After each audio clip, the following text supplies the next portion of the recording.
Hello everybody, I welcome you back to the ISTQB training session for February 2019 batch, and I hope you can all hear me loud and clear.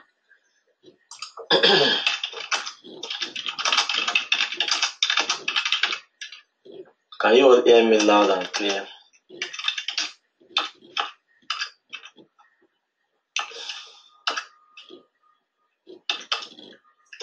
Can everybody hear me loud and clear? First of all, I would like to thank you for the patience and the perseverance you've shown while I couldn't get your class going. Fortunately, these things happen, and we can't really do anything about it. There are things that we can't stop. I came up with this throat infection I've never had before. It was very bad, and I am just getting there now. So, but the training would go on from now on.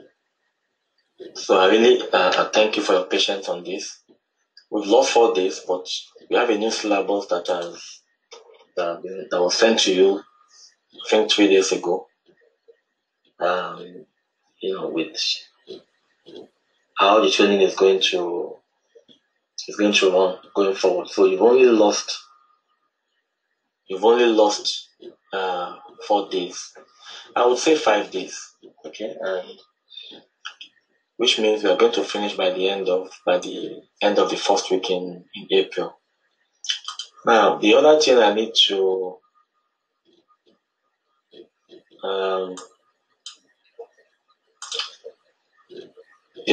to speak about is that about 6 or 7 people that are joining us for the first time today. So they are having issues with connections. Then I have been busy helping them, but the one that is not nice is those of you that were here during the free session. Remember we spoke about all this during the free session. Your link, I mentioned this more than 3 or 4 times in those classes, that your ISTQB link will never ever change. And I said clearly that use that link to connect to me today. In the past 1 hour I've actually been sick trying to get through calls to students concerning links and all sorts of problems with their connections. And some of you that have called me, you were in this free session when I mentioned all these things. So it's important to have this attention to details. If I'm trying to mentor you and I can't pick out on things I think is wrong, then I'm not a good mentor. So, and it's always good to listen to, because that is where I operate with those I'm training. You have to be detailed. This is very important in testing. Attention to details, very, very key. It's simple. Just create a Yahoo Mail, create a folder there, say Yahoo Mail. We all use emailing system. You can imagine the time it has cost us today. This is 15 minutes past 8. It's supposed to start by 8. But what can I do when I'm getting calls left and right? I can't connect. I can't find my links. So create a simple folder, Gmail, Hotmail, whatever you use, and move all your links into those folders. Anything that pertains to testing a link, move it into those folders. And that's it. So whenever we are doing a particular course, you know what you are using. Because once we finish ISTQB and we move on to Quality Center, you can't use ISTQB link again. You have to use Quality Center link. Okay? And we spoke about, you not hearing me when I'm talking. The same thing too. Just restart your system, use your phone or vice versa, so that we don't have to go through all these during the normal training. And you can enjoy your training with me. Please, let's keep all this properly checked for tomorrow, because my phone is going to be very far away from me from now on, and if you send me a message after 8, I'm not going to be able to help you. WJ is there though. You can message WJ to help you with your links or any problem you have while I'm training. Okay.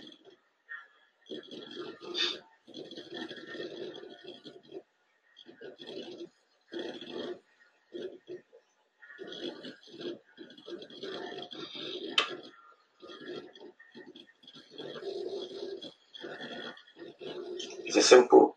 Well, that's what I think. I think too. Somebody is saying that we don't know why people are forgetting using links. It's a very simple process. Just keep those links somewhere, and that is what I do. I organize myself. You create a folder, keep your link in the folder. Then next time you wouldn't have any issue looking for links. Okay. So again, I would like again to apologize for these days that we've lost. But it is out of my control. And hopefully we are going to finish the training without any issue going forward.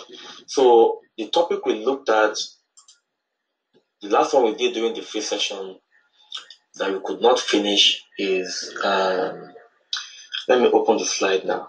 Okay, I think before I start, let me do something quickly. Just bear with me.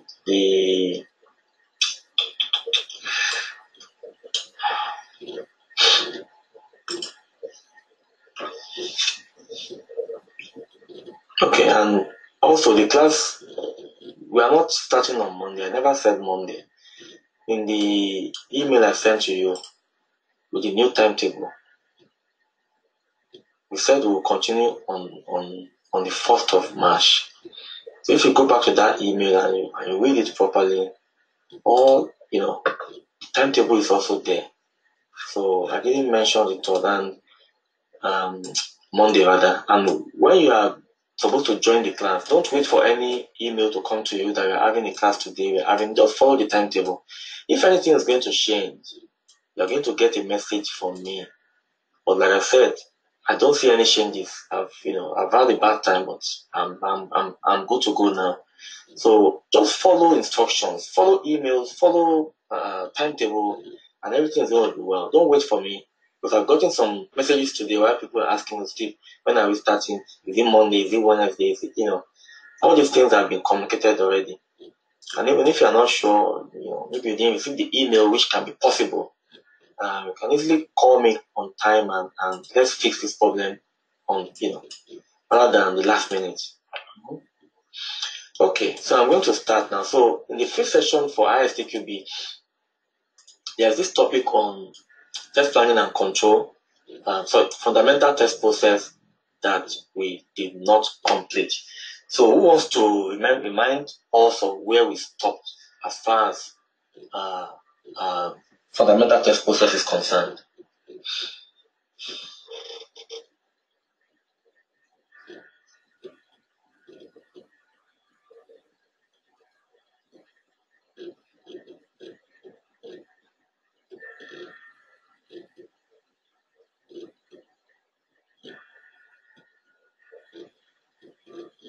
If anybody wants to remind us?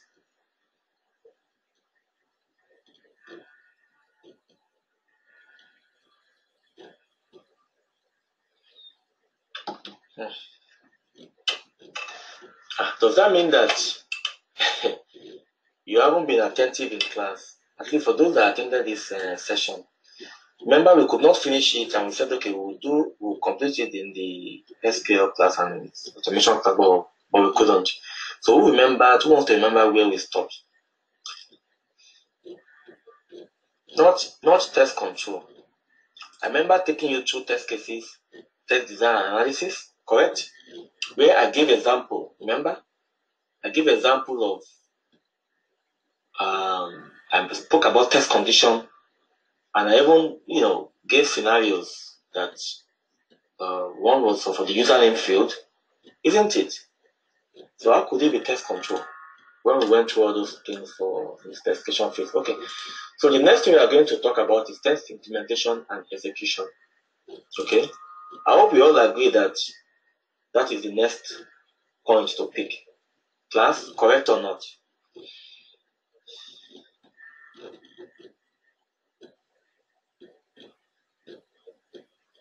today's lesson is a bit of a mess, isn't it?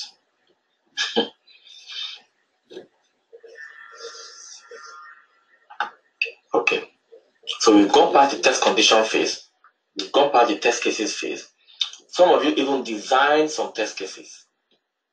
You designed some test cases, and we all went through test cases together for the username field, for the username accepting 40 characters, accepting small letters. So I'm going to move to test implementation and execution. Take this process as the process of somebody building a house, the process of constructing a car. Every one of these things, they have processes in them. The same thing in testing too. We don't just test, just because we want to test or blindly. We test by following processes. So the same thing happens here. So the next stage there in the specification phase is test, implementation, and execution. What does that mean?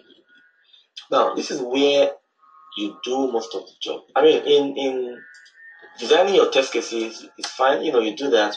But when the real live application is ready, you need to execute. Execute is now performing the actual test on the real live application. And that's where you do most of the work. The first point there is to prioritize your test cases. Some test cases are more important than the others. For example, this is an interview question now. You are given a scenario like this.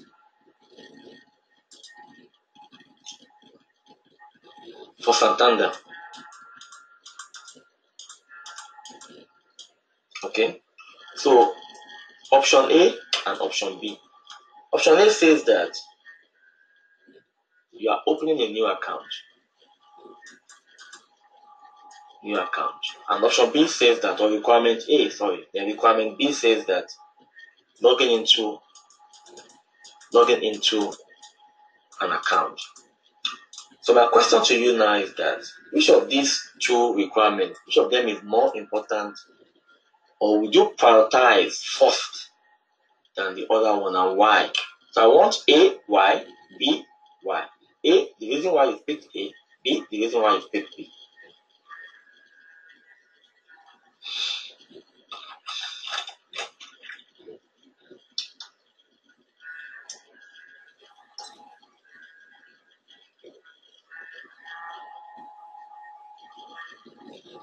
You see now, Ismaila, when you log that and you log back in, you could hear me.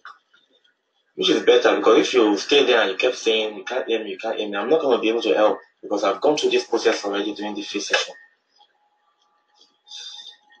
So, what one will you pick out of those two scenarios? Which of these requirements is more important, or will you prioritize to say, oh, this is, for me, this is of higher priority than the other one? Second option is logging into an account. First one is opening a new account. A, opening a new account. B, logging into an existing account.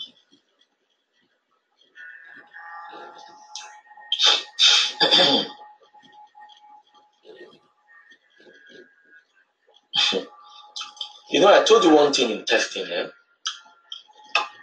You will do well in interviews if you are very diplomatic, and you are able to put a lot of reasoning into questions when you are answering them. Not just open your mouth and just pick one, or just say what you think is right, or, especially when you are asked open-ended questions like this. There are some questions they are not going to give you pick between A and B.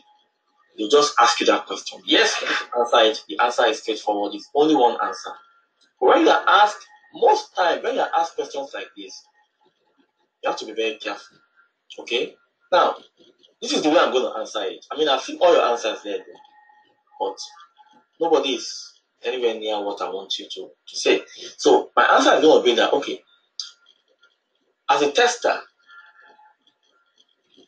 as a, not a business user, as a tester, I'm going to go with option B, which is logging into an account, because I need to prioritize that test more because of the fact that if the securities of accounts are not well tested, accounts can be violated.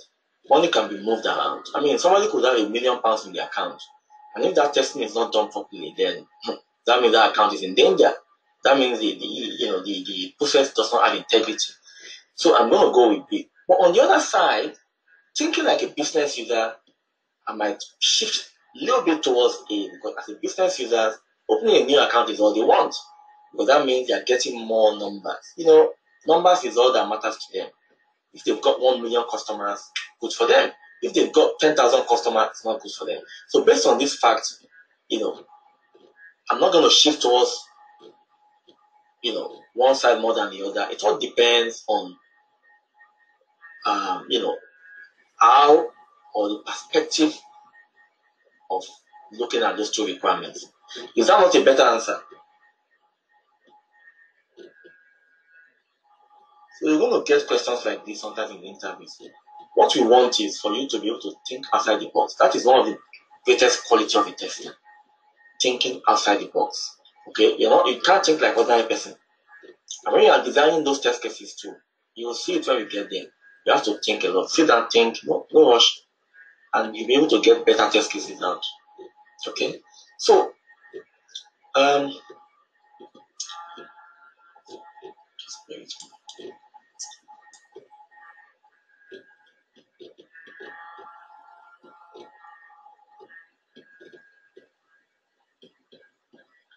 Now, after you have prioritized your test cases, the next thing you want to do is to set up a test environment. Now, this will normally be done by your test manager or somebody in the IT infrastructure team. Now, the infrastructure guys are the guys that move all the computers around, set up your desktop, your workstation, make sure you have the right tools, make sure you are connected to the internet and all these sort of things. Make sure you are able to access your system. You have to set up that test environment, and it's not your job to do it, but this is part of the process we follow. After that, then you begin to execute your script. Because once you have your test environment ready, test environment is basically your workstation. Okay, quality center, automation if that's part of your job, database, SQL, and the rest of it. And once you have it, what else will you do to begin execution when the developers have finished their own part of the job, isn't it? And what does that mean? That means performing the real life testing physically on the application that has been developed. Okay, it could be a web application, window application, or mobile application. Now, as part of executing your test, if you come across, something that doesn't look right, okay, what do? You log the defect. That's the technical word for it. Logging. It's not, you don't say you report. Well, I mean, you can use report. Report is fine. But you don't say you write your defect, or it's logging. Okay? Logging is the best one. So you log your defect to the appropriate staff or team member that will fix it. Now, once your defect is logged, if that defect has been fixed by a developer, what do you do after that? You do what we call retesting. Now, you can't do testing 2 times. The first time you test an application, we call it testing. That makes sense, isn't it? Next time you test it is you apply for visa, your visa gets refused. If you apply again, and I'm asking you, what will you tell me? I reapply. You're not going to say I reapplied. So the same thing here. So we will test. I will also call it confirmation testing. And that, as the name implies, you are confirming that, the fixes has been affected indeed. Okay? And that is that for that stage, that execution and implementation stage. The next stage is exit criteria confirmation.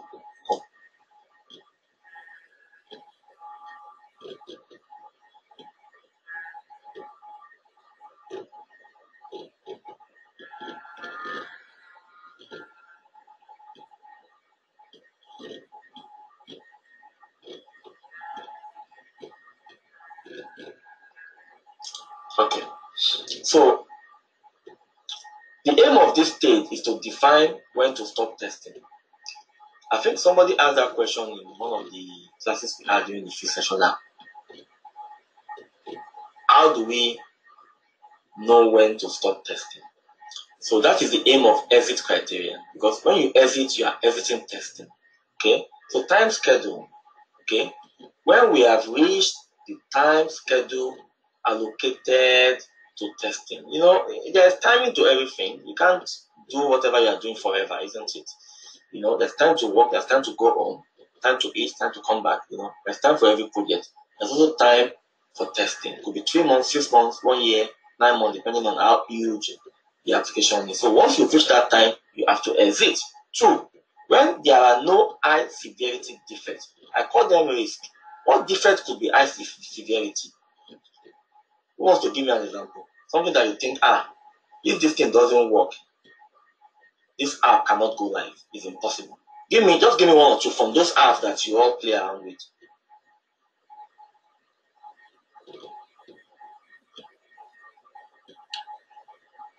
Because that is where I'll be picking my example from anyway. Somebody said something crashing repeatedly. Good. Contains bugs. Well, bugs are defects. We know that, but what do you think is really high severity that if this is not fixed, you cannot go live, you can't exit?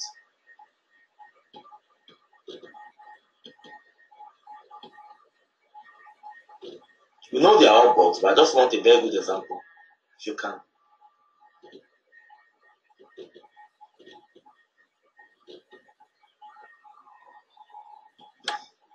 Yeah, system crashing, message not delivering. Good. You can't log into your online banking. Good. You put in your correct username and correct password, but still you cannot log in. That is a very high secret. That is big risk. So, I hope it's making sense now. So, as long as we don't have that, you can exit. Which means, if we have something like that, then the management have to find a way of providing budget to increase testing. Because you can't go live, you can't exit if you have high severity defects. Third one is cost. When the funding for the project has been exhausted and there is no additional funding, like I said, sometimes if cost permits, the exit criteria could be changed a little bit to give room for more testing. But if there is no more cost and you don't have any high severity defect, then you have to exit. And finally, as part of the exit criteria, you are supposed to write something we call a test report. So you know what is the content of a test report at the appropriate time, what it contains and the rest of it. Test closure activity. After testing is completed, you have to hand over your test deliverables. That's what we call it, deliverables. So deliverables, to a different team.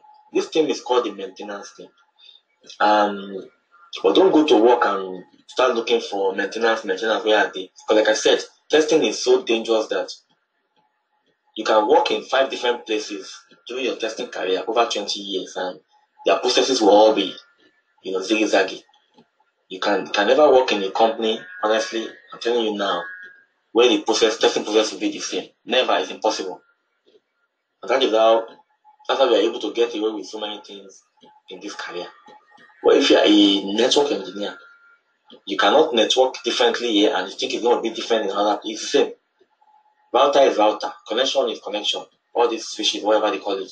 When testing, processes differs from companies to companies. Okay? So, wherever you work, I doubt if you ever see a maintenance thing. I've only seen it once. And that's in a very structured banking environment. So, you hand over your artifact to them. That is part of the test process too. And those are deliverables. So deliverables include your test environment, your desktop, laptop, your workstation basically. Test artifacts, like what are the test artifacts? They are let me help a little bit. Test plan. Remember I spoke about the test plan at the beginning here first time we did this topic. So part of your test artifact, they are deliverables. Who wants to help us with more deliverables?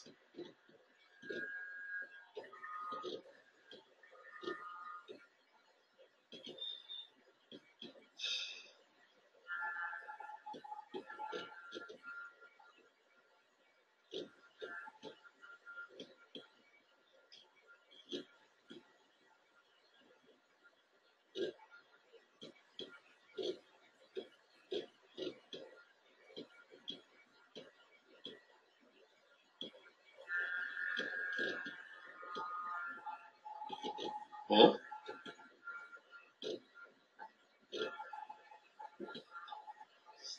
Uh-huh. Good,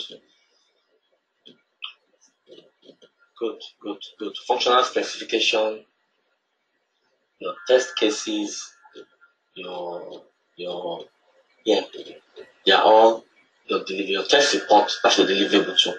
Okay. And there's something called lesson learned report. So this also is, the fundamental test process, which again you might never ever see in any company where you work. I like this because it helps you to know what you've done wrong in a particular project, so you don't make that same mistakes going forward in subsequent projects, whether in the same company or different company. It's something. It's just a document, a Word document that contains things that could have been done in a better way. To help the testing process. I mean, you could have learned a lesson in the area of changing requirements. Remember, we did that topic, I think, first day of free session, that one of the reasons why software app works, changing requirements. So, we have learned a lesson in that area, especially if, it pushes the project back considerably. So, all these things you listed in your test report. We have learned a lesson, maybe somebody was sick and you couldn't get another resource to replace that person, and that affected testers because somebody went on holiday. So you could learn lesson in different ways, and all these things you list it in your lesson learned report for future projects. Okay, and that is that for the fundamental test process. So I'm going to go to the main topic for today now. Now, answering questions, I allow questions 2 times in between the training. I'm going to take questions at 9 o'clock, another one at 10 o'clock, and before we round up. So we've spent, I mean, how many minutes now? Almost 40 minutes is gone into um, we didn't start on time, sure, but so what that means for us is that we might not be able to finish this topic today.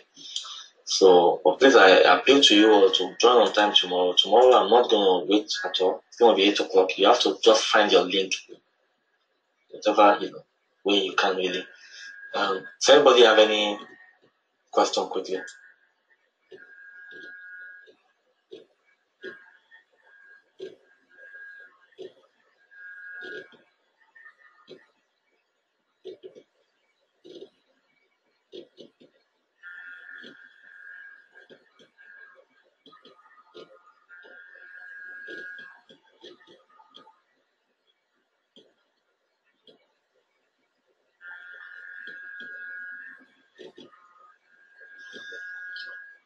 Any question?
Oh my.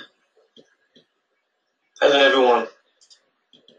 So I don't know what went dead there. I just lost my audio completely. Can you hear me now? Okay. Sorry about that. I don't know what happened there.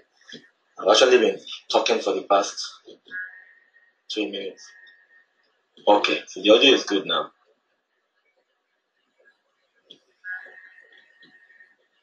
Alright, thank you. You will make note about it. You don't make any note now. The videos are coming to you as we said in the free session. So when you watch the video, you make your notes. You can't make your notes when you are learning. You won't learn in this way. Don't make any note now. Okay. So static techniques is a very important lesson as part of the manual testing processes lesson that you are going to learn. And it's a very interesting topic which you need to listen very attentively for you to get it. I will break it down. Oh God. Just pardon me for today, class. Pardon me for all the mess that we are going through today. Just give me 1 second.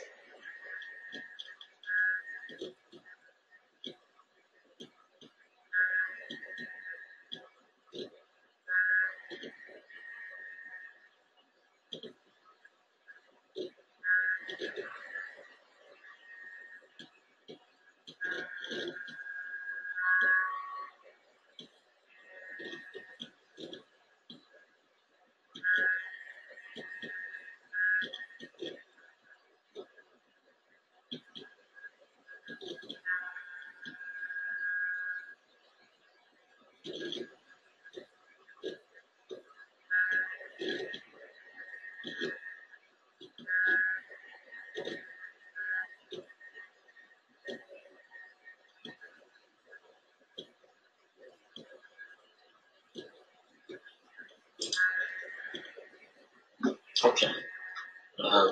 Sorry guys, I just went to assist somebody with their connection again.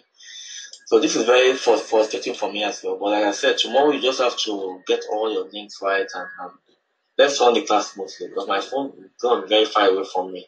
So we've done lesson 1, we've done lesson 2. Lesson 3 is what you are looking at today, and lesson 4. I don't know, there's no way we can finish this 2 today because of the time that we've lost. Lesson 5 and 6, the video recording for this is non-live. That has already been shared with you. So I want you to go through that video at your convenience, okay? But when we come back tomorrow, we're supposed to start lesson 7 and 8. But, we've lost almost half an hour already from lesson 3 and 4, but we will see. I know we can't finish this today, surely. So before I introduce you to what static technique is, it's important for you to understand what is static testing, okay? And the processes involved in static testing. In fact, static and dynamic testing, basically. Tell me what is confusing. We have a class tomorrow, and the timetable was shared with all of you some 4 days ago, 3 days ago. So what is confusing about that?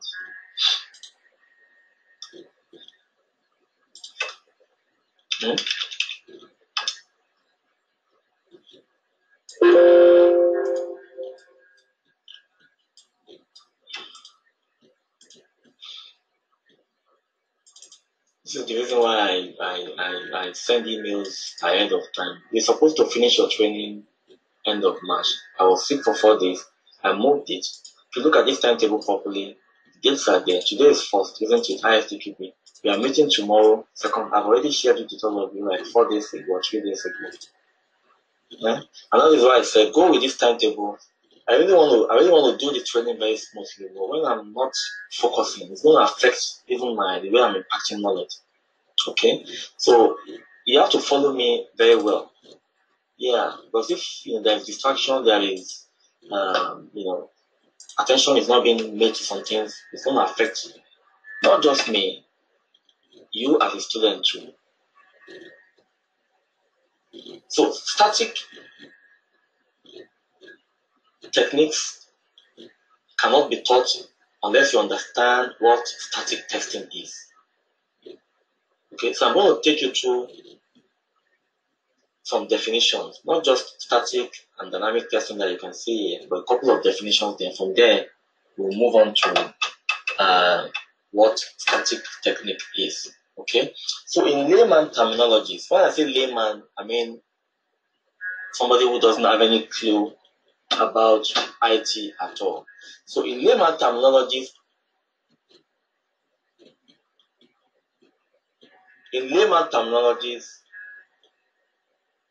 static testing is a form of testing where the actual software, just listen carefully, the actual software is not being used. So I'm sure you want to ask me that, Steve, how can you test without having access to the real live application? Well, it's possible. You're going to see that very shortly. So this form of testing is done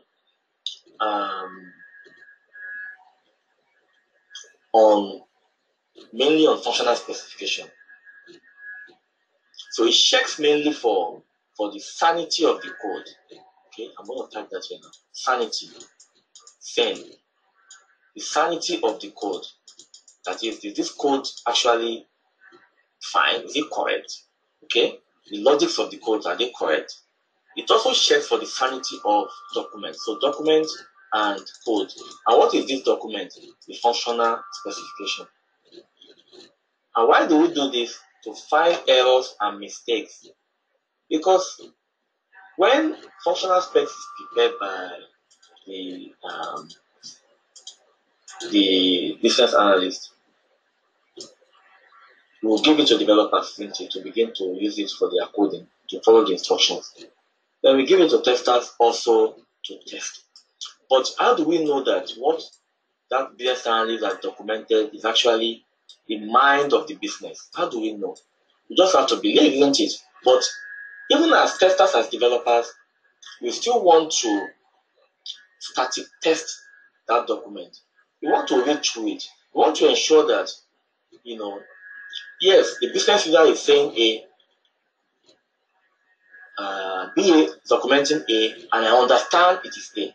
Not B business user saying something else and B documenting something else. It's not just that. There are some functional specs that have something we call gap in them. So gap is when it's hard for you as a tester to test that particular requirement by just reading through it because it is too vague. It is too, it's not detailed enough. Let me put it that way. So that's where the gap comes in. So we call it gap analysis when it's not detailed, when there are all sorts of loopholes and gaps in requirements. Let me open a functional spec for you now. So I think I showed this to you during the free session. Functional spec is the one for your IFTQB project. Now, if you go all the way down to the requirement section here, you see that the first one here says it supports UK, so it supports internationalization. Now, assuming, let's expand that a little bit. Assuming 328.2 is not here, let me delete it off. Delete. Delete, right? So we don't have it here. As a tester, I look at this functional specs. I'm performing static testing on it now. That says supports internationalization. Now, next thing I want to know is that, okay, internationalization, maybe I don't even understand what this word means. It's okay. Go to Google for it to tell you what it means. What it means is that your web application or whatever application it is can support multiple languages from all over the world. Okay? Now, we don't know those languages here. Are we supporting only UK English, US English, German, French, Spanish, we don't know. So that is the gap there. So are the kind of things you pick during static analysis of a functional specs. Does that make sense now? Class? So I'll put that back.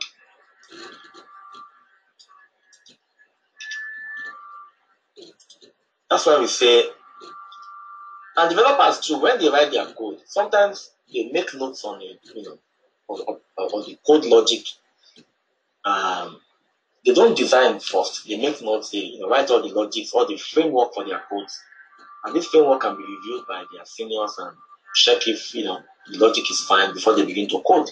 So that is why we say static testing can help to find defects. So let's go back to this slide to find defects. Okay, to find defects.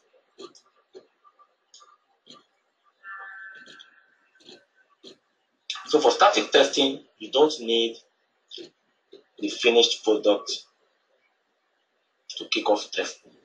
Now let's move to dynamic.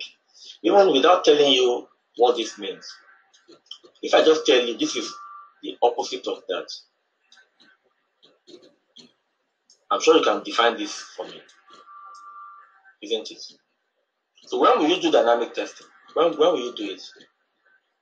At what stage?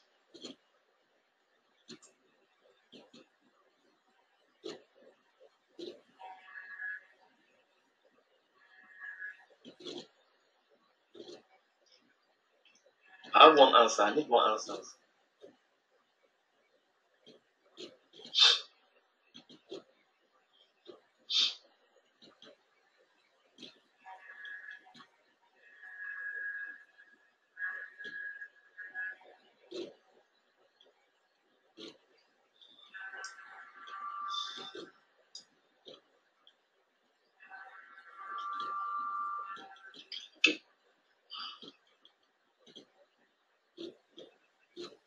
Exactly. I mean, the answer is in front of you there anyway.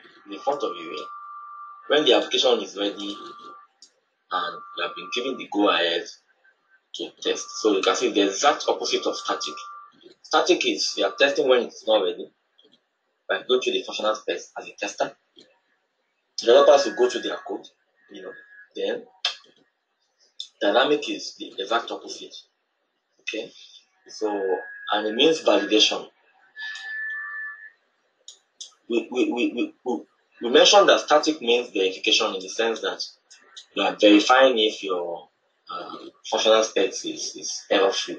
While dynamic testing means validation in the sense that you are validating that yes, is this application working? So validation is mainly when you begin to test real life. Okay, that is validation. So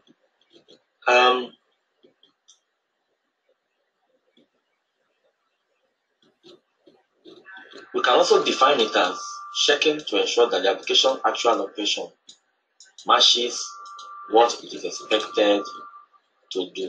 Remember the test cases and test condition we did the last time. When we said a test case, a test condition is 40, and test case will be something like 39, 40. You want to check if it accepts 40. That's the positive one, isn't it? You think of negative test cases like that one. We should not accept 41, not. Okay, you should accept 40, which is good. Accept. So once that application is ready and you begin to type in all this into it, type in 40, 40 times, for example, if it takes 8 years. Type in AA 41, for example. So your expected operation is what you expect that application to do, while the actual operation is what it's actually doing. Okay, that's the difference between them, and that is what dynamic testing is all about. Okay, I'm expected to see my inbox when I log in. That is my expected operation. But if I now log in, start to log in, or in fact maybe I log in but I can't see any inbox, then that is actual operation. But in that sense, it is not matching expected. Then there will be an issue. There will be a defect. So dynamic testing is basically working on the real life application. You don't need to cram anything I have here. There's no crammers rule here. Understand and put in your own words. As simple as that is how easy it is. That is how easy it's going to be for you in interview. But by the time you cram things in your head and somebody asks you in interview, you now start struggling because you want to remember everything you've crammed. So understanding is what matters here. Okay? When you understand me, you can put it in your own words and you'll be fine. So you might get this kind of question in interview. What is static testing? What is dynamic testing? So now I'm going to move on to the next topic in the slide, which is, again, more definitions. We are looking at something we call review now. Review.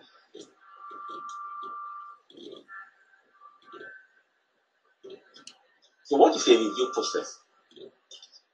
Can you give me the dictionary meaning of review? Dictionary meaning. So each time I teach you here, I talk about a particular topic, I would relate it to real life experience, work experience. So that way you understand it.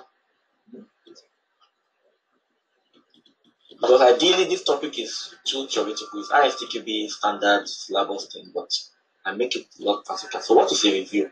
Dictionary meaning. Somebody said to test. No. Review is not to test. To go through, yeah? Thank you. Evaluate. What else?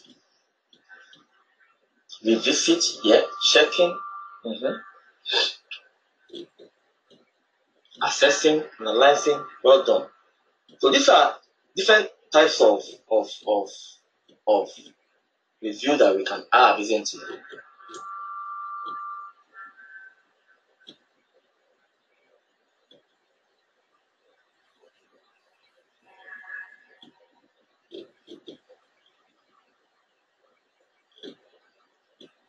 So, okay. So, we all agree that a review process could be a follow-up to an early assessment, correct? A review process could be to look at something again, to examine again. Some of you mentioned that. It could be to appraise. It could be to look back upon. It could be to inspect. It could be to refresh even your memory. So all these additional meaning of review. Okay, but everything that we've mentioned, all of you have mentioned here, they all have the same objective. The same objective. And what is that objective? And whenever I use the word objective, objective means the reason why I'm doing what I want to do. What is the objective of building a house? Aims and objective. Yes, to build a house for the elderly, for council tenants, for school, for residential. So that is the objective of building that house.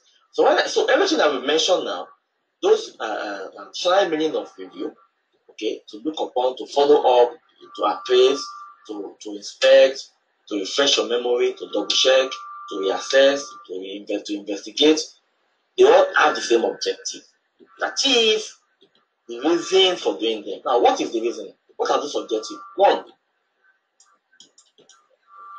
to gain understanding. Gain. I mean, why else will you review if you don't want to gain? It's part of, why else will you examine again? Why else will you inspect something again?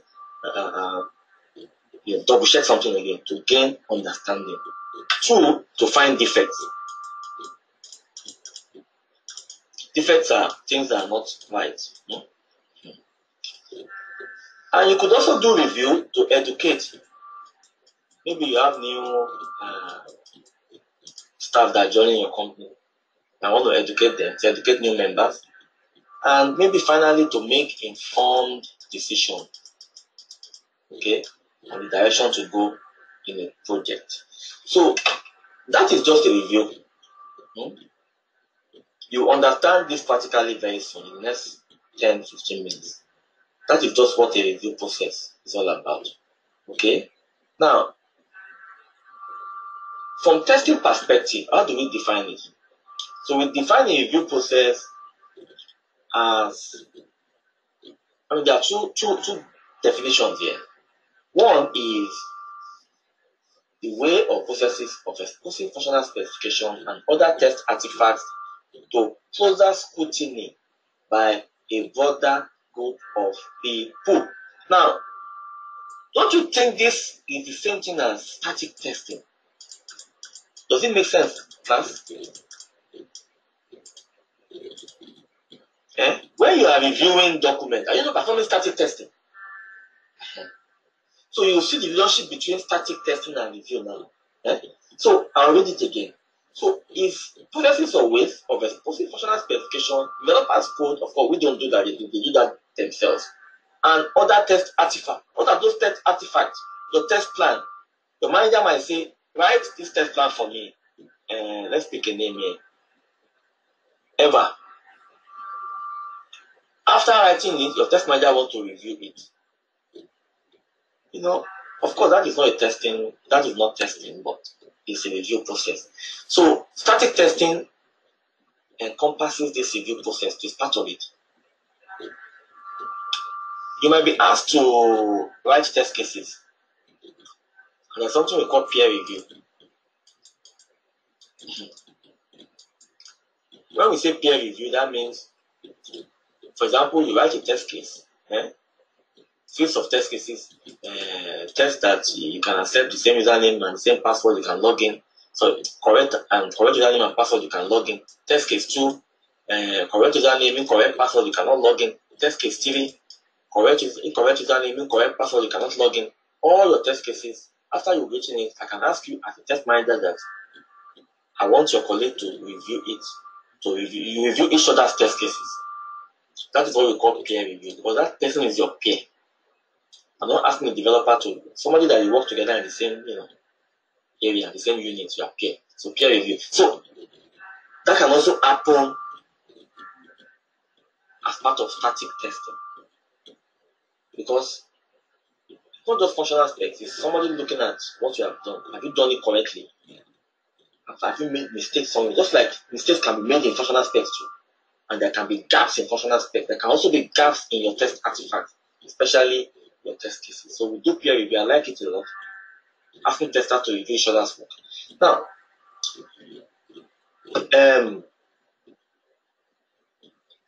you can also define it as any activity involving evaluation of technical matter by a group of people working together. Which means technical matter can be something very, very technical. Like developers checking their technical code, or networking guys that are highly technical, or project architects so it can be used also. Reviews can also happen in those kind of units as well. Okay. Now, this review process, we have different type of processes. There are 4 of them actually. So we're going to look at all the 4, but we'll look at the last one in more details. The one I call inspection review, which is this one here. So let's start from the first one, informal. Now don't forget what we call review now. We define review as processes or ways of exposing functional specification, your test artifacts, or developers' code to closer scrutiny by a broader group of people, which means that only one person cannot do it. And that makes sense too, because you cannot review your work. You need 2-3 heads to review things together, isn't it? Now let's go to the next slide. So informal review is the first one. Now don't be lost between static testing. I'm still going to explain it very well. Static testing. This review processes that we are going through. Review processes and static techniques. So those are the 3 things that we are covering in this particular topic. So I'm going to talk about them, how they relate together again in the next 10 minutes. Let me go through the informal review and the walkthrough. So what is an informal review?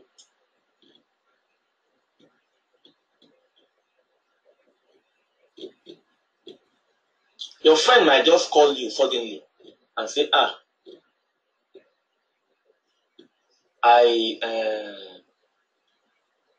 Steve, in fact, somebody sent me a message today. A friend just came from Russia on a contract, and he just called me, Steve, I'm in town. Do you want to meet up tonight? Very informal. This was just 3 hours ago, around 6-7 o'clock. So it's when it's not official, exactly. That is informal.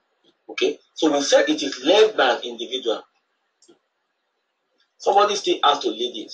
Somebody has to kick it off. Just like somebody that called me today. So it's never an individual. It's not gonna just be there without nobody leading. Somebody has to start it. But it is not a formal process at all, and it's primarily used for fault detection in a testing or in a project environment.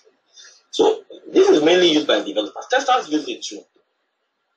Okay, developers use this during the review when they review their design, their code design. But testers also use it, and that's why I mentioned something about peer review not too long ago. So this informal review is mainly peer review. Now, how does it work in the industry? Maybe let's use the name from the class here now. Maybe Sanusi and Shola Akinboye. They are both testers under me, and Shola has been given requirements.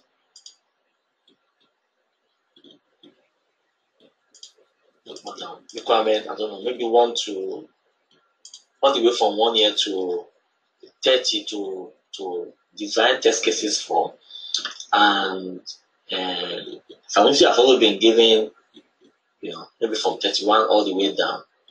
Now, Sanusi can just call. I mean, as a test manager, I can get to the office in the morning and say, okay, guys, I want to review what you have done today, without giving any notice at all. Or even among themselves, they might just tell each other, oh, can you review what I've done, just to check that I'm on the right path. Maybe Sanusi is more experienced than Shola, or Sanusi joined the company before Shola. So Shola joined before Sanusi, so Sanusi called upon Shola that, look, I've written a few, can you just check and just check to make sure. So this is informal. But who is leading it? The person that has called for it. In this case, it's Sanusi. Okay? Now, that's why we say fewer people participate in it. Fewer people. I can instruct my testers to do a peer review, informal review of what they have done so far, to ensure that it's all good. Review each other's work, take out test cases that are not good, add the ones that are missing so we don't have any gap. It's still informal review. It's not official at all. Fewer people. You cannot get 5-10 people into a meeting room within 1 hour or 30 minutes. It's hard. But for an informal review, you can do that. Meeting is not structured. Again, the same thing. When we say something is not structured, that means there is no minute of meetings. Normally you distribute that, isn't it? There's no, it's not formal at all. Then that means it is not structured. When there's a structure in a meeting, you get a lot of notice. Somebody will take the minutes of the meetings and all those sort of things. And it's mainly used by developers, but the main purpose is to detect defects, developers and testers. You will get this slide. No book, please. I don't recommend book. Don't read anything. Just follow the class and once in a while watch YouTube videos. But by the time you start reading, you become a textbook. I have books I can recommend, but there's no name because it's going to turn you to textbook testers. That's not going to help you at all. Of course, these slides we share with you almost every day, isn't it? At the end of every training day. So that is that for informal review. I hope that is that is clear. So this is the kind of thing that you might find yourself doing at work. Somebody might just it's very, very unofficial. But for testers, it's mainly to do peer review of your defect. The manager might want to review your work too. Work too. Now this is a little bit formal. That's why I say fairly informal. And this one is led by an author. Who do you think the author in this case would be? Is it the tester, be a developer, project manager? Out of these four, who do you think the author could be?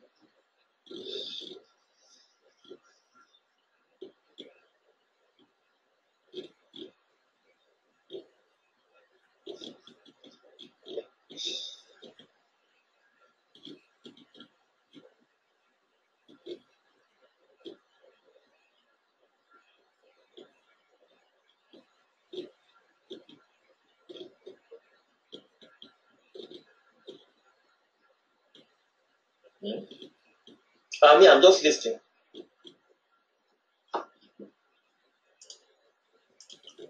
Some of you have missed it too.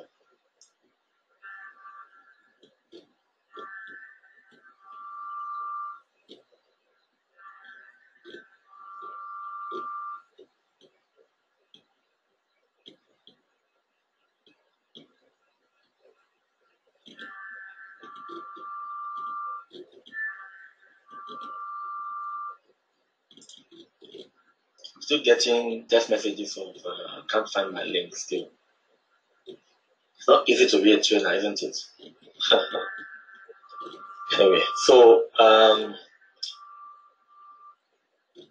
where are we? So the BA is the author. I mean, how will the developer be the author of a document or the tester or the project manager? So the BA is the author. Now, just listen carefully and you get this topic very well. The reviewer, this walkthrough process is meant to prepare the reviewer for the project and for educational purposes. What did I say? The reviewers for the project. Who are the reviewers? Everybody that is involved in that walkthrough meeting. This is a meeting. Walkthrough is two parts. There is a theoretical part to it, which if you interview a cowboy, they will tell you that, or you know the cowboy. And there's a practical side to it. The one that is in the book, I'm going to tell you now. The book meaning of walkthrough. Okay? So, but let me go through the definition first. So you can define, because it is meant to prepare the reviewer for the project and for education purposes, you can define it as a step-by-step presentation. Please don't make a note when I'm talking. You make a note later on. Because I've said this 2 times. Not today. Right? Don't make note yet. Listen. To prepare the review, step-by-step presentation by the author of a document. In order to gather information from the listeners. Who is the author of the BA? Who are the listeners? You and I, tester, developer, project manager, everybody in the project architect, everybody that is involved in that project. So to gather information from the listeners and to establish a common understanding of the content of the document, of the functional specs. So the author is the BA. Okay? Now, look at it this way. You join a new company as a tester. And the BA, who is the author, says, we are going to have a meeting today. We'll give you a couple of hours, maybe 5-6 hours today. We're going to have a walkthrough meeting where we'll walk you through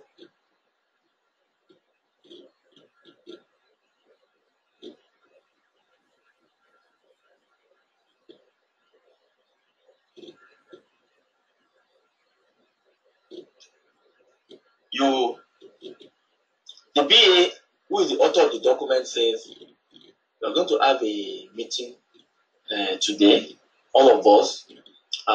So I can walk all of you through. I can walk all of you through what the project is all about. Basically, the functional specs. So what happens is that this guy or she will gather, everyone into a meeting room. It could be 5, 10, 15 of you, depending on size of the project team, with a projector standing in front and project the functional specs on the projector and go through an overview of the project. And this is what the project is all about. This is what the business is planning to achieve, and ask questions. That is one side of a walkthrough. So when you say somebody is walking you through something, that means that person is explaining that process to you. That is textbook walkthrough that you're going to read anywhere you read. Does that make sense now? So don't forget, when you join a new company as a tester, or whether you're old tester or new tester, you could find yourself in a walkthrough meeting a couple of days after joining, where the BA will walk everybody through what the project is. Not in details, And during the process of walking all of you through what the project is all about, questions will be asked, isn't it? Even testers might ask questions. For example, I give an example of the internationalization. You could ask that question in a walkthrough meeting. Oh, that is not clear. Can you explain this further? I think there's a gap there. What countries is involved in this localization testing? And so on and so forth. So, based on that explanation now, let me define the walkthrough again. So, I define it as a step-by-step presentation by the author of a document. That is the business analyst, in order to gather information from the listeners. Because when this guy is walking through the application, the functional spec, of course, you would ask questions. So he or she will also be gathering information from you all, and to establish a common understanding of the content of that document. So that is the purpose of walkthrough. We want to make sure everybody is on the same level of understanding as to what is to be developed. Does that make sense now? So walkthrough basically helps testers and developers to understand how the to be developed application should work. What is BA? BA is business analyst. So key point. Now that is textbook walkthrough. A very practical walkthrough, which you meet in industry. If somebody asks that question in interview now, so you know how to answer. Don't just mention what I said now. You have to say something else again to show that yes, you've worked in the industry. That if I join a new team as a tester, the manager can ask somebody to walk me through the application. Could be my colleague, who is also a tester, or a developer who is building the application. Does that make sense, class? And that is the practical walkthrough, and that is the one that you will be involved with mostly. Because they're not going to employ you and just put you in front of application, begin to test. No.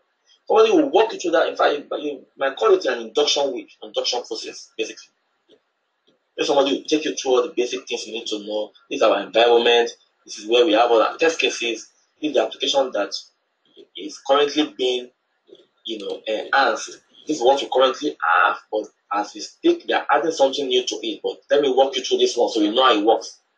Am I communicating at all, class? So you will get that induction week from whether you've been testing for 5 years, 10 years, you have to go through an induction for a walkthrough process. Okay? Good.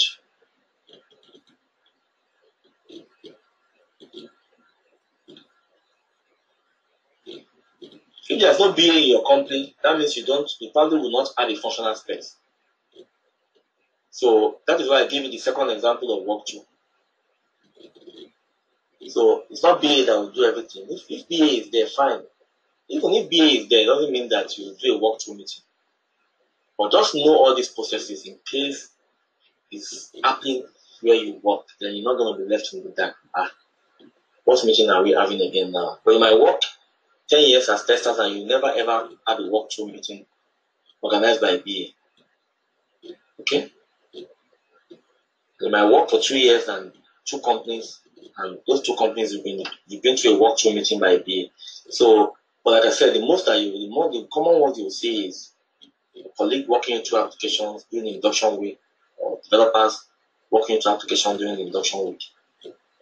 And they might even ask you to go to other team to learn 1 or 2 things too. Especially if that other department interface with what you are doing as a tester. Am I communicating at all? Class, is that clear? Is this area clear?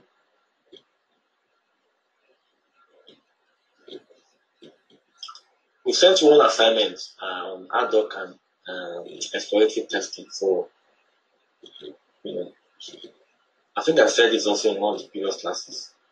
You end up in companies where you don't have BAs at all. And how do you test in this kind of situation? How do you even get test cases out? You have to ask developers questions a lot. Don't forget, they are the one building the app. They know a lot about it. So they need to walk you through a lot. You need to,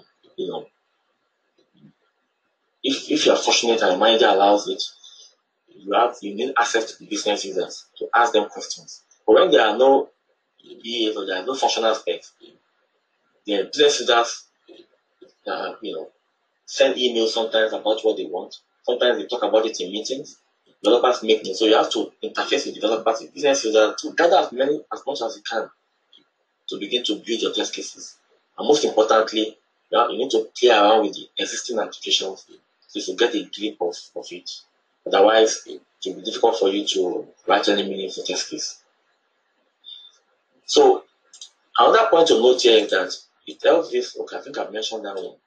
Understand how the development should work. Main purpose is to learn, get understanding, and find defects. Technical review, we're not going to talk about these details because this is normally used by developers, and there are people we call project architect, technical architect, infrastructure, team.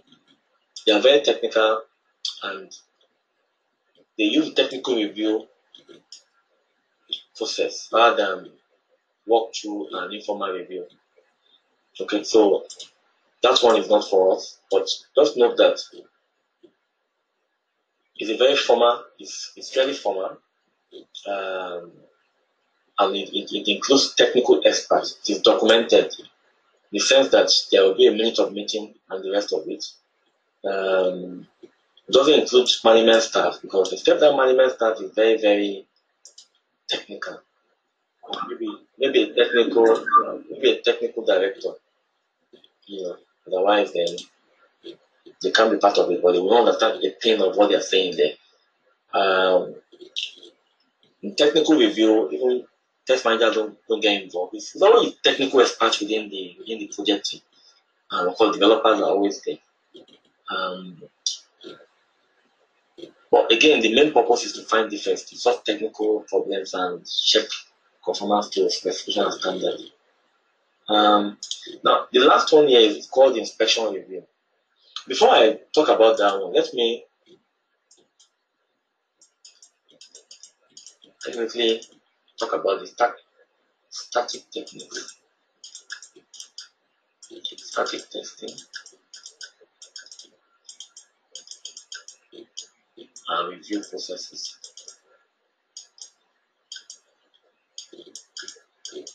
Yes, everybody is muted. But that doesn't stop you from hearing me still. So you still continue to hear me, but you are all muted. Now, what is static testing? You still remember that, isn't it? Static testing is going through documentation to make sure documentation is not faulty. The contents are correct. The logic of the document is correct. There are no spelling mistakes.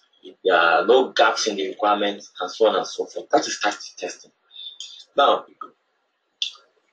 to perform static testing, we need to apply static techniques. And those techniques are informal review, walkthrough.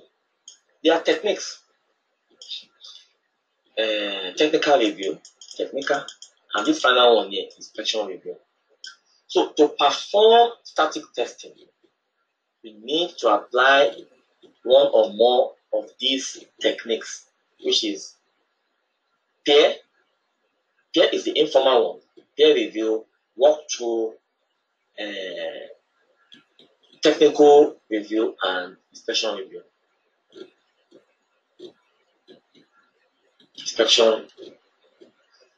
But they are all review processes. So again, so the informal review, the walkthrough, technical review, inspection review, they are reviews, isn't it? Because at the end of the day, we are all reviewing documents together. So they are reviews. So you can call your static techniques, you can also refer to them as review processes. Does that make sense? That is why, if you look at the beginning of this slide here, I put different types of review. Look, that is different types of static techniques. So whatever you like, you can leave. You can call it different types of reviews or different types of static techniques. But what is different there is the static testing. Because for you to do static testing, you need to apply one or more of those techniques, one or more of those review processes. Does that make sense now, class? Is that so? You know the difference between static testing and static techniques now. But the static techniques are the techniques you apply when you are doing static testing. Simple as that. Is that clear? That is why I normally explain this to an extent before I normally go through these static techniques to an extent before I talk about this part of the topic. So the last static techniques or the last review is inspection review. It's the same meaning. It's the same meaning. That's what I'm trying to explain to you now, so you don't get things twisted. I can remove that review there and put different types of static techniques. Am I communicating at all, class? But the reason why I'm saying this is that you might hear somebody might call it static techniques, somebody might call it review process, so you don't get confused that which one is review again, which one is static techniques again. Steve did not teach us. What if Steve taught us is just static techniques? So which one is review again? Am I communicating here, class? So if you like, you can erase that review completely and just say different types of static techniques. It's up to you, but they are the same thing, the same meaning. Now, what is the last one? Inspection.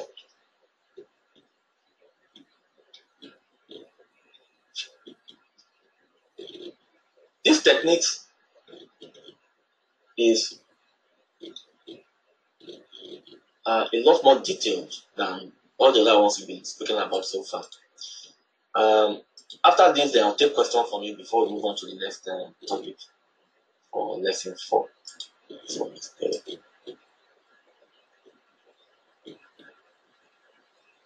So this guy is a very formal process, and it is led by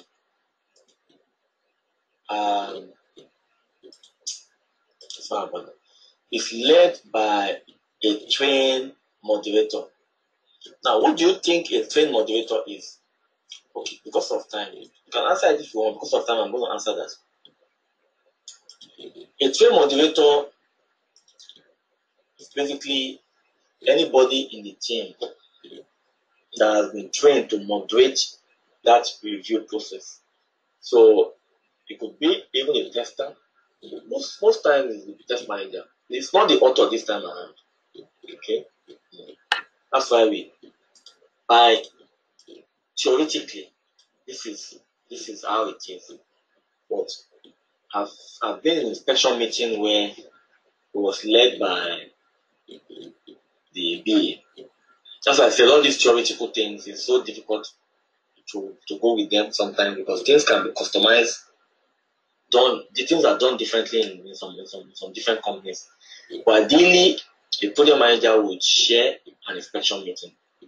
Okay? Because that's the most senior person within the project, apart from the directors or the stakeholders. But a trained moderator could be anyone that understands how the application should work. And ideally, that person must really have a knowledge of it. It could even be the developer. But if you don't have a BA, of course, BA will not even do this. So it's not a developer or project manager or even a tester.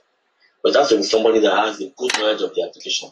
Now, all those are defined and specified. We'll come to what those roles are, readers and recorders. Those two roles, what they are, we'll get to it very shortly. It contains what we call entry and exit criteria. We'll also come to that very shortly. And the main purpose is to find defects. So let me explain this to you with detailed explanation of how this works practically in the industry.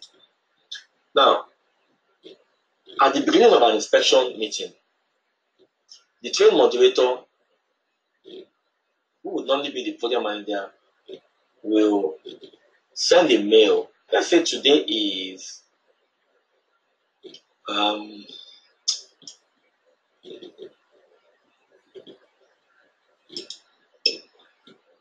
let's go back. Today is the 4th of February, okay?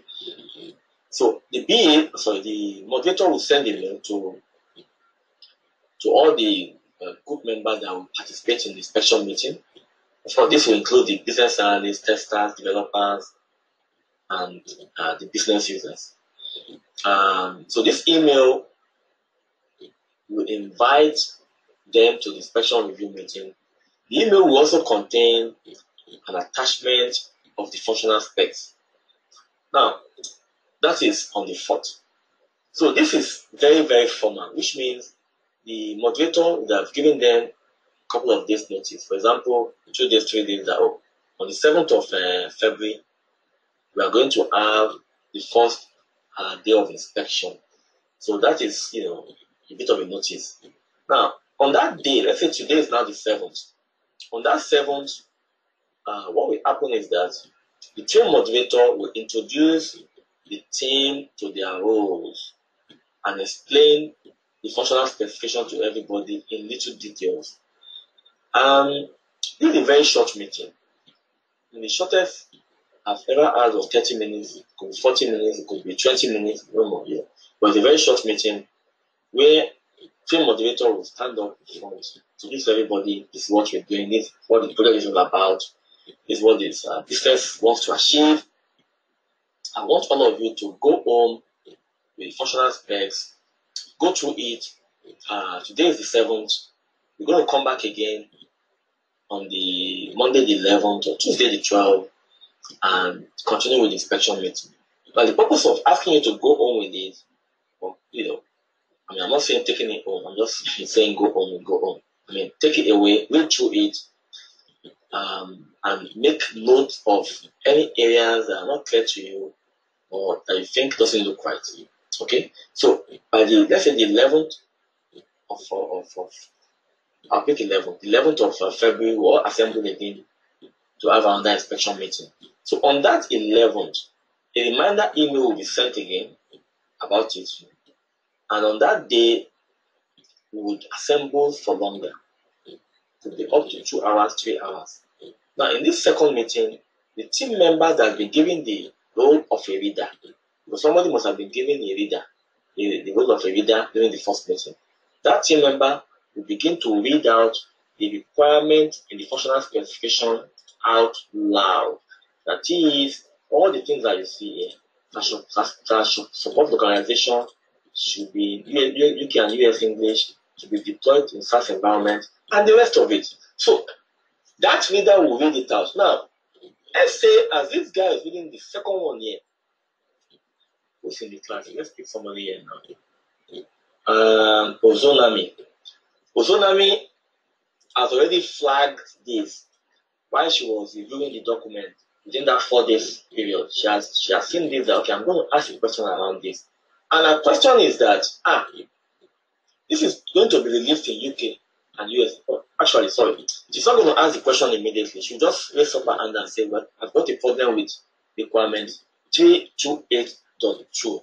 Now, the team member that's been given the role of a recorder, don't forget, we have a reader and a recorder. The recorder will now make a note of it that, okay, 328 against Ozonami.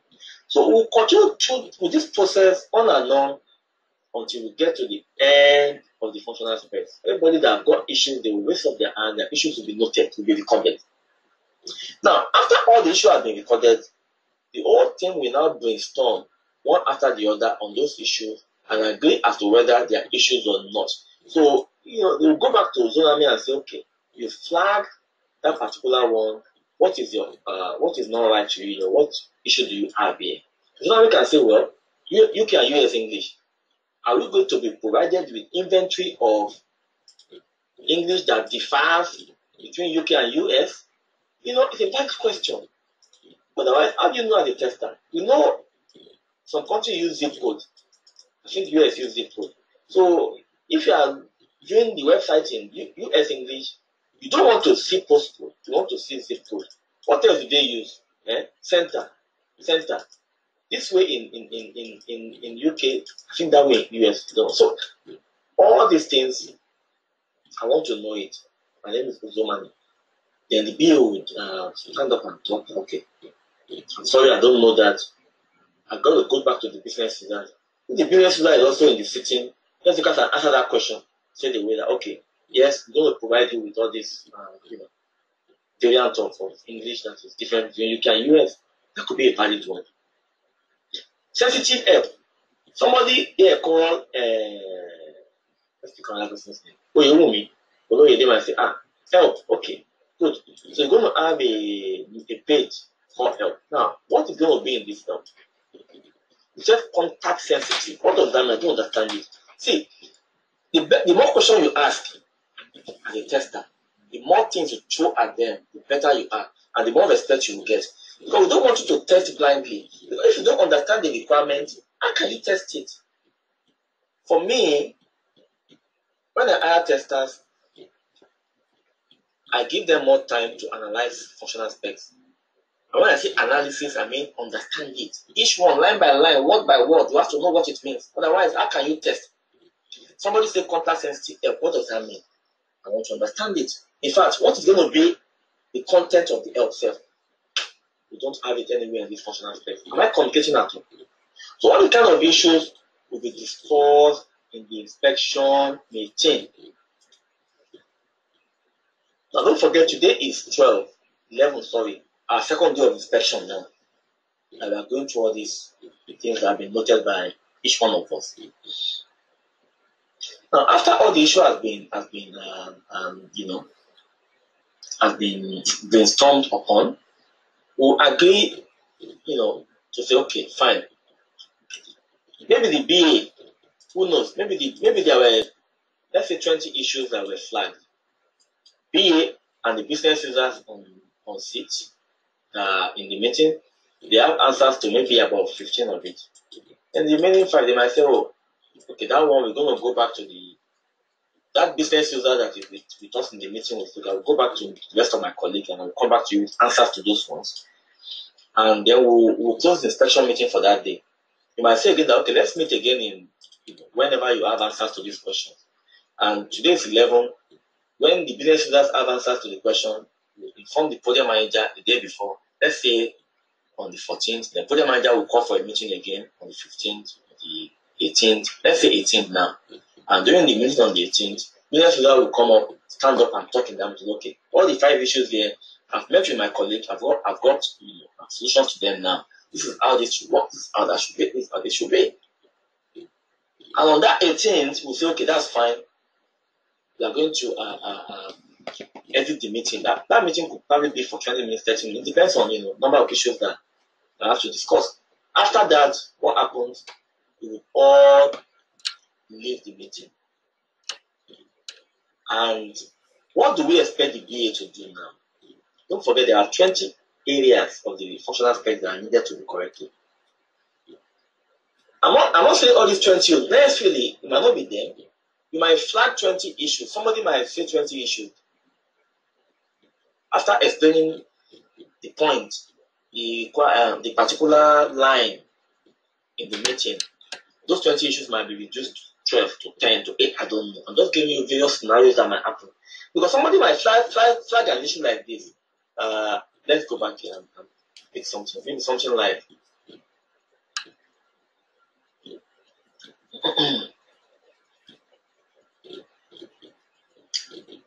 let me open the one for hand.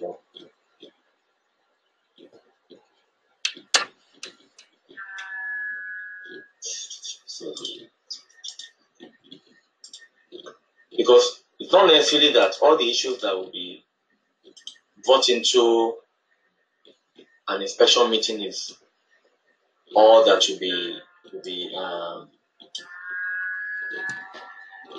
will be discussed. No, it doesn't work like that all the time.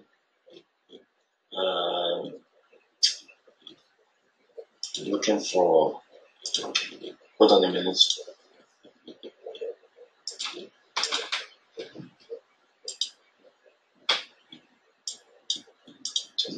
Yes.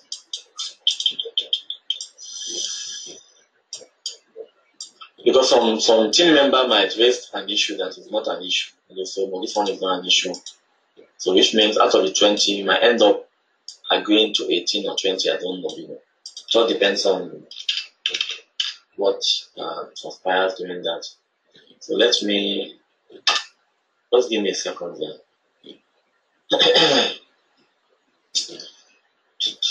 To open the functional specs so we can. I want to open a different functional specs and use that to explain that to you.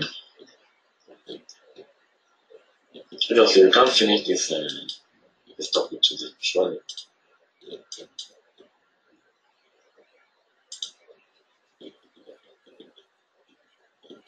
Okay, so this is the one for rank 1. I mentioned to you that we're not going to do this project, but we'll send you a video recording of the solutions to the project.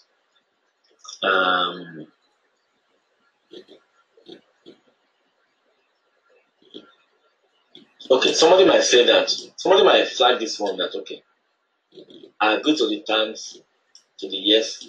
Terms and conditions should be clickable, and in the form, yes, I agree to the terms and conditions. Somebody might bring something up here and say, how will the user know that this is clickable? That I don't, that area is not too clear to me. And the developer might, the BA, I explained this one that, okay, this one, underline is enough. And maybe when you put your mouse on that terms and condition, you'll see the hand icon. When you have the hand icon, you know that, yes, this is clickable. So, and if that is the case, then that means you don't have any question there. That means that is not going to be changed. I don't know if I'm making sense at all. So, sometimes somebody can flag something in the inspection meeting and nothing will change because it is normal. It just needs a little bit of explanation to understand it properly, and that is all. Okay? So, once all this has been done, what do you think is going to happen now? Everybody goes away. And the BA needs to make changes and ensure that we have 20 issues that were flagged, and ensure that those 20 issues have been correctly changed in the functional specs. The BA has to go back and make changes to those issues and update the functional specs. That is the next thing to be done. And then once the BA has finished with that, BA will inform the test project manager that I've finished with the functional specs update, and the project manager will now call for a final inspection meeting. Let's say that one is being called for the 25th of February. Now, what do you think? Why do you think we need to have this meeting? What's the purpose of this final inspection meeting, or the follow-up meeting, so to say?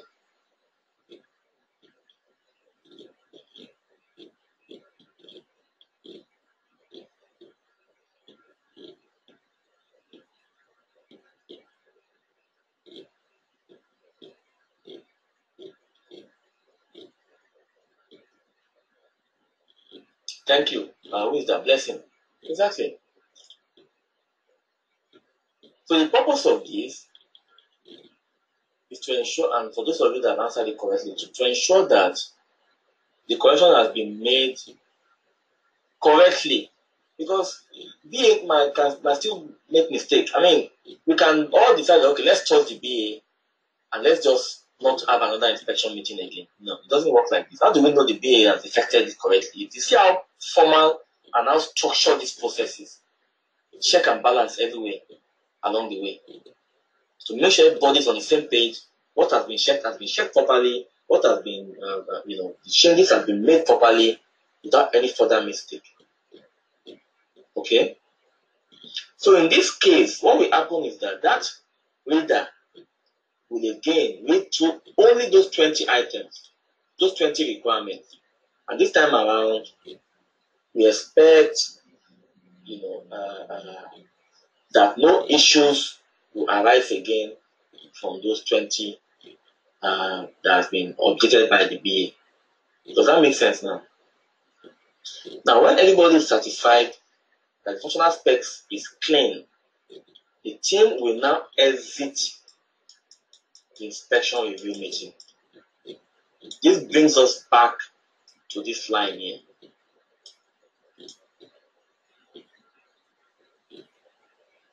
Where we said that inspection review process will have an entry and exit criteria. For us to enter into inspection, it is so some things must be satisfied. For me, the most important one is that the functional specification must be signed off by the business or the customer. Because when the developer has finished writing the functional, BA has finished writing the functional specs, finished documenting it, BA is supposed to pass it on to the business that please check this document. I've put in everything you asked me to put. Please check if it's been done correctly. But you see, this doesn't normally happen. And even when it happens, the business users will just sign off that, yeah, we've read it, I've read it. But meanwhile, they don't really, because they've got their own day-to-day business to do. So this process, you find this when you get to work, where business users just sign. They don't really go to functional specs to cross-check what the BA had done. So for me, that is critical, because there's no point entering into an inspection meeting when the owner of the document hasn't even checked it. What's the point? Whether they check, they don't check, at least I want to see that signature there. That is a very important reason for me. No? Now, for us to exit inspection, it is important that it's a mandatory actually that all those recorded and agreed upon changes are included in the final version of the functional specs. And once I see that, then we can say, yes, let's exit. Okay, so you know all these things now in case you're asked this in the interview. Why will you exit a review meeting or inspection meeting? Why will you enter it? Who is the reader? Who is the recorder? So it's learned by a trained moderator, and the main purpose again is to find defects. It's a very formal process that contains exit and entry criteria, and it is highly structured. So in such a way that the minutes of meetings are kept. Okay?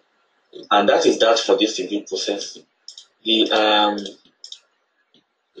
disadvantages, advantage is quite huge. Early defect detection and correction. Now this is advantage of general review process, whether it's walkthrough, informal review, technical review, or inspection. You detect defects early and can be corrected early too. We all agree to that, because if you find issues in your document, you can easily correct it early before it gets into the code. Because once developers begin to code, the cost of correcting it will be higher, and the project might take longer to deliver. Reduction in testing cost and time. Again, that's the same point. Once you find your defects in documents early, that means developers will not do the wrong coding, because that means that defect that should have been captured as part of the wrong coding will not be captured, because that defect will not exist. That means testing time will be reduced and cost as well. And finally, it reduces the number of potential defects. You always have defects, but it just reduces a little bit. It has disadvantage too, because it will be very, very tedious and time consuming. That's the main disadvantage, because especially if it is the inspection review process, can be very time consuming. Inspection meeting can take a whole 2 months. Just going through that process of meeting and meeting and meeting. But sometimes it depends on how big the functional specs. If it's quite big, you can't read and record everything in one meeting. But you have other things to do at work, isn't it? So you might do 2 hours today, 2 days time, another 2-3 hours. So it can be a long process.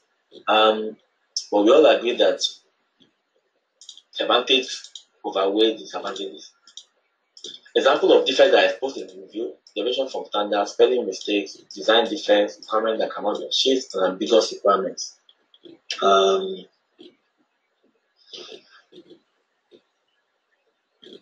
So that is that for static test design techniques. Now I'm going to ask all of you a question now.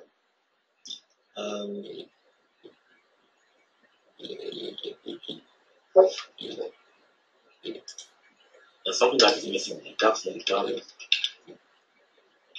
If I'm interviewing you and I say, okay, tell me the review processes that you know, or the static techniques that you know, and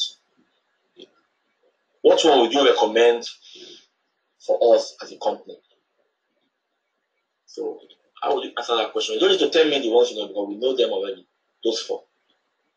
Answer the second part of the question. What one would you recommend my company to use?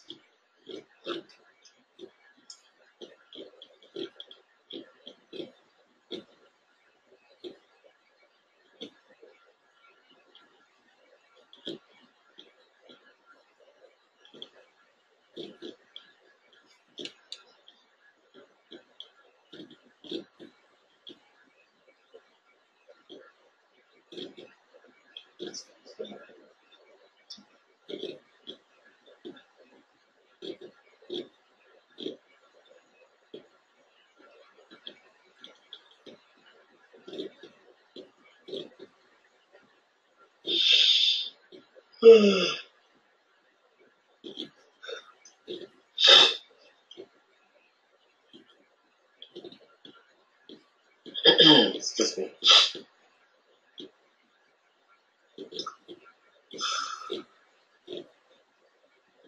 I'm just waiting for more answers before, and you can ask questions too now.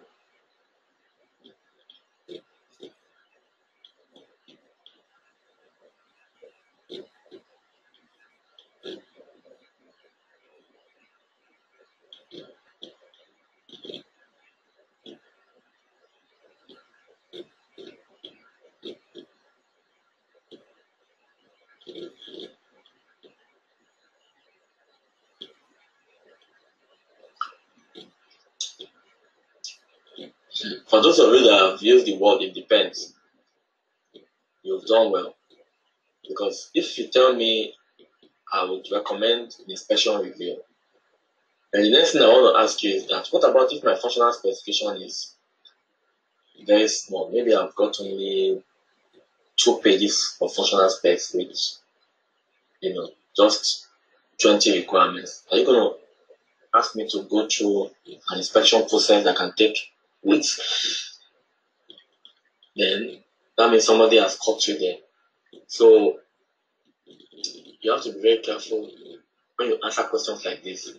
So the good answer, it depends on the functional specification, the requirements, how big it is, the length of the project.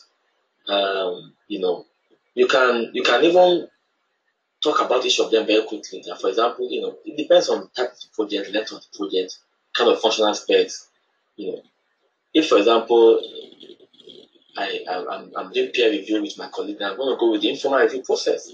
If for example I'm being hired newly in a company, I expect somebody to walk me through the applications, walk me through the processes, then I'm going to go with the walkthrough process, or a BA to walk me through the functional specs. So for me, it all depends on the kind of project, how big the functional specs is, the length of the project. But don't just say one. This is better than this, or you like this to this. No. So that is not the right way to answer it.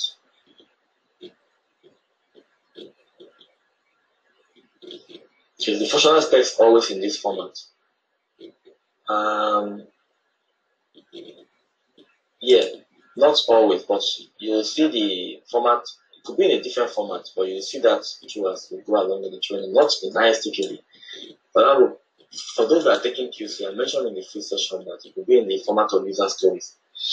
Functional specs could be in the format of the Barry's Burger. Remember your assignment on Barry's Burger, where all you see is flow, different flow that is telling you the direction of things.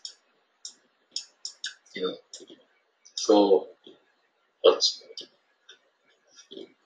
you work in companies where I'll put it as this ratio, 70 to 30.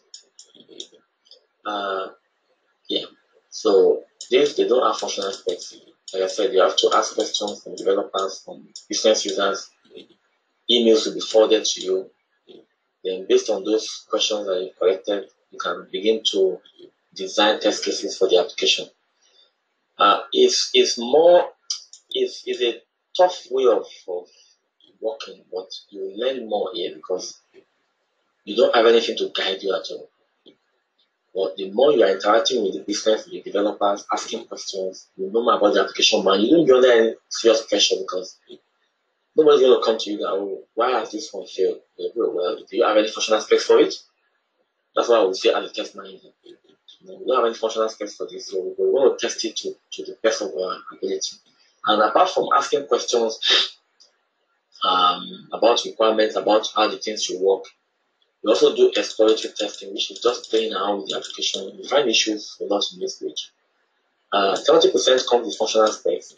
Out of that 70%, about 50% should be in this kind of format, where clearly laid out. And the remaining 20% will be in a user story format, which is part of that will be in your QC project. You get to know that in QC. And or in form of the Barry's burger. Because sometimes you get functional. I mean, nowadays you don't see that. To be honest, I haven't seen anything like that in 10 years. More than that. Where functional specs comes in forms of diagrams. But I've sent you assignments to do. Barry's burger, the flow for utility. In case you find yourself in a company where they have functional specs in terms of diagrams like that, it's a lot easier, honestly. In fact, it's the easiest because you know the flow already. You know that if I do this, this is what I get. Isn't it? So if you don't have the assignment from us here, that means you are just joining us. But that is fine. Just let me know by text message. Not through this medium, please. By text message. And I will send you send the assignment to you. Okay.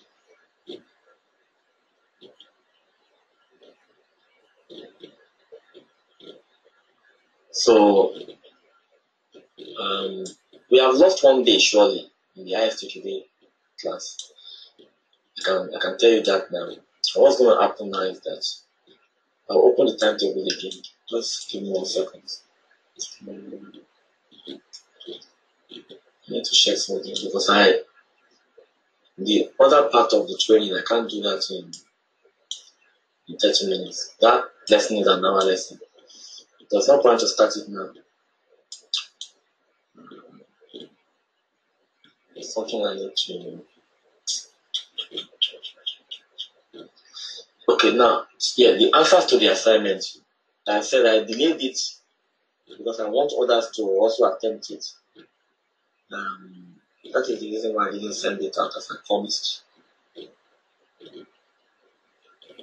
So you need to hold on again till either midweek or the weekend. But I need everybody to submit, at least to attempt. Once the answers is out, that means it's no longer an assignment, isn't it?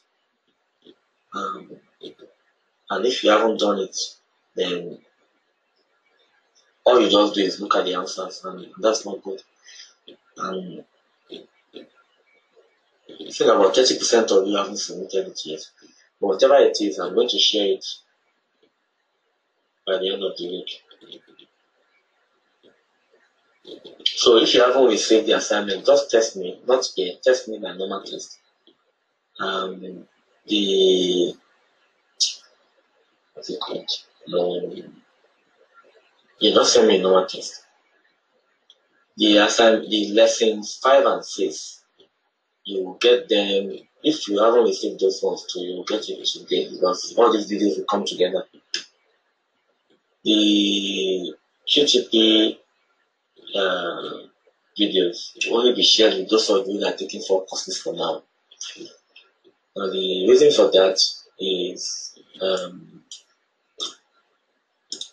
because you are taking 4 courses, so you have a lot more to do than just taking 3 or 2 courses. If you are taking, for example, 3 courses now, and QTP is part of it, we will send the QTP out when we know that the week that you are free. Okay, maybe you're not taking SQL, for example, so you get the QTP videos during that week, so you can focus at that time. Concerning it to all of you, I'm going to be a bit of a chaos. And that will affect your learning too. I just have to change. Sometimes I made it decision in the interest of the students. So I just decided that, okay, I'm not going to send it out to everybody again. And for example, if you are taking two courses, you are taking ISTQB and Select Quick, you won't get it now, but you'll get it when those that are taking QC are taking QC, and those that are taking SQL are taking SQL, because you are free doing that way, so you have time to watch. Okay? And that is the plan. Rather than push everything to you now and you get pressurized and then you begin to struggle. Yeah, but I said earlier, we are going to stop it here. I'm not going to go further than this today. Tomorrow we'll do the test design techniques topic. The only downside to that is that we have lost the day. So we need to push that day somewhere. So we'll do this tomorrow for 1.5 hours. I'll just take my time instead of the 1 hour. I'll spend 1.5 hours to take my time on it. Then now I did mention to you that during the training, the 6 weeks, we're going to do like 3 Saturdays. So Saturday, the second is one of the Saturdays. So we're going to film this around 9:30. Please, the same link as today, and you have to join on time because I'm not going to be able to help you with your link at all after 8. Then the one that we have lost today, we're going to use the Saturday of the night of March. So what that means for us is that this topic is not going to happen on that day. So that's going to happen on the night of March. So everybody should take note of that. So we will introduce it to your CV. And from now, these are the 2 Saturdays that we'll do. And I don't think we'll do another one again. But all the trainers taking QC and SQL, they haven't come back to me that they're not comfortable with the time. So I'm going to use one of those Saturdays here.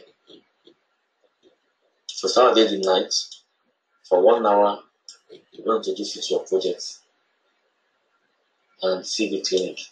So don't forget that is next week Saturday.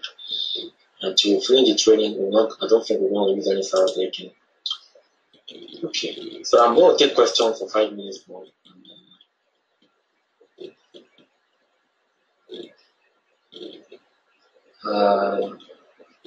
So if you don't have assignment, test me please.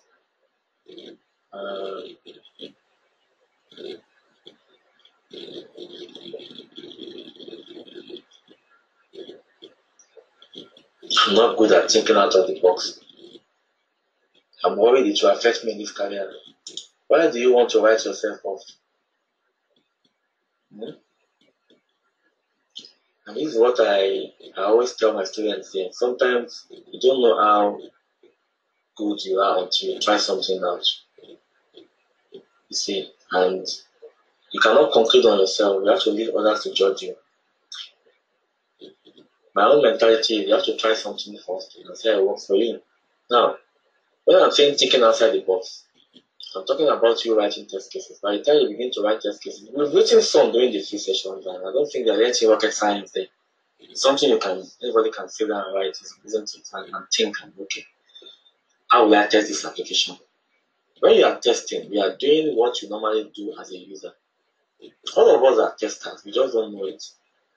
You log in, you check your balance, my balance is correct. Not that you check your balance today, it's £1,000 credit. You get there the next day, suddenly drop to £800 credit, and you be like, where did the £200? So we are all testers by default, just that you just don't know this. So what we are teaching you here is to earn money from it, basically, and make it a career. So don't quote my word and begin to think, oh, maybe I got problem here now. So it's good to try something out. You don't know how far you can learn. I'm not going to mention names. I've spoken to you. I don't see any concern. If I could train somebody who doesn't have a clue at all, hasn't been to university at all, and they've done really well in this career, I don't know why you shouldn't do well based on me conversing with you. You know, and I really train people that are really below par, seriously below par. But testing is not something that is rocket science. So, what if there is an additional requirement from the user in between an inspection review? Yeah, of course, that will be discussed too. If that happens, these are basic things that you might get on a job, and it's not going to stop you from. You can't stop the inspection meeting because of that. That additional requirements will be discussed in the meeting. So the user will just mention it, and we expect the BA to add it before we meet again for the inspection meeting, and then that will be discussed. Or they might even discuss it on the day. It all depends. There's no formula to this. The business user might say on the inspection meeting, maybe the second inspection meeting, that will discuss 2 or 3 new requirements. This is 1, this is 2, this is 3. We might discuss it there and say, okay, yeah, this is clear to all of us. And we expect to see it in the functional specs in the next meeting. If business user doesn't talk about it there, fine. They'll still add it to the functional specs in the next meeting, and we'll discuss it in that meeting. So, handout you are going to get is these slides, the training slides. That is all you will get.